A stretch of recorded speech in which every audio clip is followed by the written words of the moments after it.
Ang pagkatakot sa Panginoon na may paggalang ang simula ng karunungan. Ngunit sa hangad, walang halaga ang karunungan at ayaw niyang maturuan upang maituwid ang kanyang pag-uugali. Anak, dinggin mo ang turo at pagtutuwid sa iyong pag-uugali ng iyong mga magulang, dahil ito'y makapagbibigay sa iyo ng karangalan katulad ng koronang gawa sa bulaklak at makapagpapaganda katulad ng kwintas. Anak, huwag kang padadala sa panghihikayat ng mga taong makasalanan. Huwag kang sasama kapag sinabi nilang, "Halika, sumama ka sa amin.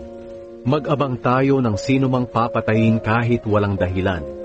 Kahit nasa kasibulan pa ng kanilang buhay, patayin natin sila para matulad sila sa mga taong pumunta sa lugar ng mga patay. Makakakuha tayo sa kanila ng mga mamahaling ari-arian at pupunuin natin ang ating mga bahay ng ating mga nasamsam. Sige na, sumama ka na sa amin at paghahatian natin ang ating mga nasamsam. Anak, huwag kang sumama sa kanila. Iwasan mo sila, sapagkat mabilis sila sa paggawa ng masama at sa pagpatay ng tao. Walang kabuluhan ang paglalagay ng bitag kung ang ibong iyong huhulihin ay nakatingin. Alam ng ibon na mahuhuli siya. Pero ang taong masasama, hindi nila alam na sila rin ang magiging biktima ng ginagawa nila.